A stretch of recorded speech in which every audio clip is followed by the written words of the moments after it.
konsekuensi dari setiap pelanggaran aturan, dan itu juga disampaikan kepada orang tua siswa pada saat PPDB, dan setelah siswanya diterima, kita rapat dengan orang tua untuk menyampaikan apa yang menjadi aturan sekolah, dan itu hendaknya dilakukan secara bersama-sama. Karena tanggung jawab membuat siswa hebat itu ada tanggung jawab kita bersama-sama. Yang ketiga, di sekolah kami kita ada membuat Satgas, Satuan Tugas Penanggulangan Kekerasan. Ya, dan itu ketuanya adalah salah satu guru kami dengan beberapa anggota. Di dalamnya juga ada komite perwakilan orang tua. Diharapkan dengan Satgas yang dibentuk oleh sekolah ini juga bisa membantu memberikan informasi ataupun memberikan pembimbingan bila ada siswa yang melakukan kekerasan. Nah, di sekolah juga ada guru-guru BK, bahkan semua guru kita wajib untuk bisa membimbing siswa untuk peningkatan karakter. Jadi hal-hal itu yang akan membantu kami sekolah untuk mengurangi atau mencegah terjadinya kekerasan yang bisa dilakukan oleh siswa. Seperti yang tadi disampaikan bahwa kalau memang korban paling banyak itu di SMA, ya kami juga menyadari itu, sehingga perlakuan-perlakuan itu atau langkah-langkah itu yang kami lakukan sampai dengan saat ini. Dan itu harus dilakukan terus-menerus. Tadi pagi juga dalam apel pagi kami sudah menyampaikan dari pemerintah ada program 7 pembiasaan baik untuk menjadikan anak-anak hebat. Itu kami sosialisasikan setiap hari di apel pagi. Kemudian juga ya mungkin dari langkah-langkah pembelajaran yang dilakukan di sekolah, kita ada doa bersama, bahkan setiap Jumat kita ada doa okumene, setiap kali ada hal-hal ini kita ada refleksi. Itu penting juga untuk membantu pembentukan karakter siswa. Dengan melakukan hal-hal seperti itu diharapkan mengurangi, bahkan menghilangkan atau mencegah terjadinya kekerasan di sekolah. Kami tidak bisa pungkiri bahwa hal itu banyak dilakukan siswa. Karena banyak dilakukan itulah makanya sekolah melakukan pencegahan-pencegahan dengan cara-cara yang tadi saya sudah sampaikan. Mungkin sejauh ini kami melakukannya seperti itu, tapi kami selalu memberikan pemahaman bahwa kegiatan ini tidak bisa hanya dilakukan oleh sekolah. Sehingga yang paling berperan penting juga adalah orang tua. Kalau ada kekerasan terjadi atau ada hal-hal yang terjadi di sekolah, pasti kami undang orang tua, kami panggil orang tua untuk menyelesaikan. Belum pernah ada anak yang kami keluarkan karena melakukan kekerasan. Karena tugas kami membimbing, bukan menghilangkan anak itu dari sekolah. Dimanapun dia berada, kalau tidak dibimbing, dia pasti akan terus melakukan kekerasan. Itu tugas kami. Mungkin itu untuk sementara seperti itu, Kak. Kemudian dari Satgas itu di dalamnya ada guru. Iya, ada guru, ada siswa, ada komite. Iya. Ada tenaga kependidikan juga, pegawai maksudnya. Dan siswa itu apakah OSIS atau? Iya, kami memilih ada beberapa siswa yang dianggap bisa untuk membantu mensosialisasikan, membantu untuk skills, memberikan komunikasi kepada teman sejawat, seperti itu. Apa itu mereka masuk dalam kategori semacam duta atau apa? Ya, kalau mau bilang duta juga duta. Kami tidak sebut duta, tapi mereka itu adalah penyambung lidah daripada apa menjadi tugas kita guru untuk memberikan pencerahan kepada teman sejawat mereka. Kita ada tim jurnalis sekolah juga. Jadi setiap informasi apapun mereka sampaikan untuk diketahui oleh siswa-siswa yang lain.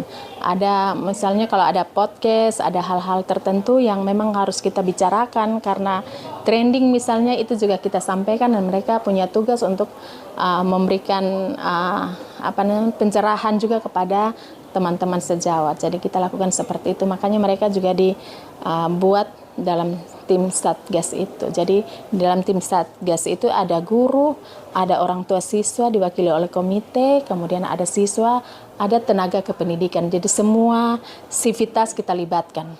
Siap. Ibu, untuk misalnya kan kalau korban terkadang melapor langsung itu terkadang terkesan ada malu, ada takut. Mungkin ada semacam platform atau semacam link yang bisa diakses oleh misalnya siswa di sekolah atau guru bahkan untuk melakukan pengaduan? Ya, sampai dengan hari ini kita belum membuat link pelaporan, tetapi biasanya banyak siswa juga melapor langsung. Kita ada namanya kotak apa kemarin di BK, semacam kotak saran lagi. Jadi kotak bimbingan itu siswa atau siapapun, kotak curhat gitu. Siswa atau siapapun boleh memasukkan apa yang menjadi persoalan, apa yang jadi masalah yang terjadi di lingkungan sekolah, lingkungan pendidikan dalam kotak itu untuk diketahui oleh guru dan dilanjutkan dengan pembimbingan. Berarti itu ditindaklanjuti? Iya. Ditindaklanjuti ya? Iya. Kotak curhat itu? Iya. Itu untuk membuka kotak curhat itu durasinya berapa lama? Tergantung, itu kami percayakan ke guru pembimbing, guru BK, karena tidak semua hal harus disampaikan secara terbuka di depan umum, karena ada hal-hal yang berbentuk privasi, karena namanya siswa, mereka bisa mencurhati gurunya juga, jadi tidak saja yang dilakukan siswa terhadap siswa, tetapi siswa terhadap guru dan lain sebagainya, sehingga itu menjadi konsumsi internal yang tidak semua orang kami sampaikan, tapi dari hal-hal begitu kita mengetahui, kemudian secara internal kita melakukan pembenahan gitu. Jadi saya memberikan kepercayaan kepada guru mata pelajaran BK untuk mengakses dan mengetahui, mengumpulkan setiap data-data yang terjadi karena dari kotak itu, dari curahan siswa itu. Kemudian misalnya sosialisasi itu dilakukan, itu intensitasnya seperti apa sih pokoknya? Apakah memang sosialisasi dilakukan oleh teman-teman di Satgas itu? Atau memang mingguan atau seperti apa? Sosialisasi kita punya waktu kan, kita tidak bisa sosialisasi dijadwalkan secara teratur karena banyak sosialisasi yang masuk di sekolah, sehingga tetap kita lakukan dari Satgas pasti dalam setiap penerimaan siswa baru, apalagi siswa pertama kali masuk itu pasti Satgas memberikan sosialisasi. Kemudian kita dari PPA juga sering datang, Ibu Kadis juga pernah langsung datang, Pak Kabid juga provinsi sering datang. Kami juga menyampaikan kampanye lewat drama, lewat untuk penanggulangan kekerasan pada siswa. Kemudian kami juga pernah punya ya semacam duta lah. Kita punya duta anak ya, yang kami juga kasih kesempatan untuk beliau bisa mempresentasikan apa yang menjadi tanggung jawabnya dalam hubungan dengan kekerasan pada anak dan perempuan. Kemudian juga, dan dia sering jadi narasumber. Sekarang kebetulan sudah tamat, sudah kuliah, tapi sering jadi narasumber di sini juga. Jadi kita ada namanya kelas inspirasi dari alumni, mereka tetap datang untuk memberikan inspirasi-inspirasi kepada adik-adik kelasnya. Jadi ada banyak program. Kalau sosialisasi kemarin dulu masih juga dari BNN untuk penyalahgunaan narkotika, karena itu juga mempengaruhi kekerasan yang terjadi pada anak dan juga perempuan. Gitu.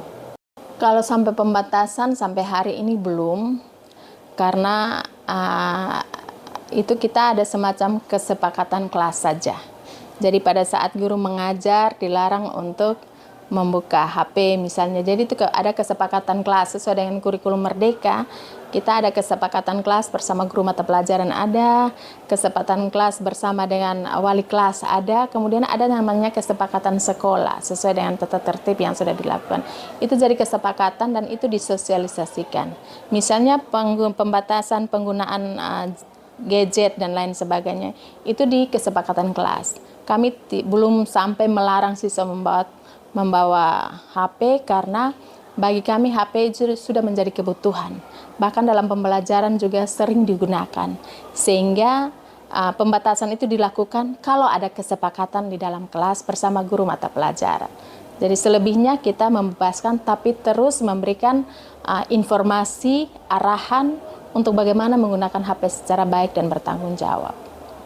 Ya, harapannya seperti yang menjadi harapan banyak pihak ya, dengan adanya upaya-upaya pencegahan yang dilakukan, kami berharap siswa itu mempunyai karakter sesuai dengan profil pelajar Pancasila ya, bertanggung jawab, sportivitas, kejujuran, bergotong royong, itu yang paling penting.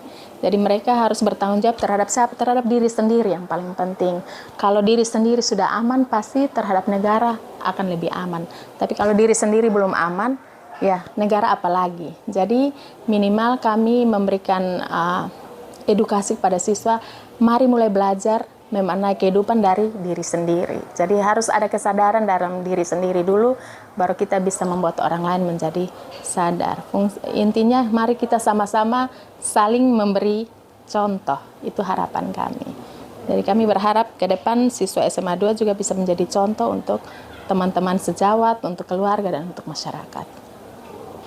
Baik, dalam upaya untuk penanggulangan kekerasan yang terjadi di mana-mana termasuk di sekolah, maka kami menghimbau kepada seluruh sivitas ya akademik, baik siswa yang ada di sekolah, Bapak Ibu guru dan juga pegawai yang ada di sekolah, untuk mari secara sadar kita sama-sama memberantas kekerasan yang terjadi di kalangan satuan pendidikan. Ini menjadi fungsi kita, fungsi bersama kita, jadi tidak bisa menjadi tanggung jawab satu orang saja, tapi menjadi tanggung jawab kita semua, termasuk di dalamnya pada orang tua juga diharapkan untuk bisa memperhatikan secara detail apa yang menjadi tanggung jawabnya untuk peran orang tua dengan baik pada anak-anaknya, sehingga pendidikan keluarga yang diterapkan dalam keluarga itu dapat terlaksana dengan baik, sehingga proses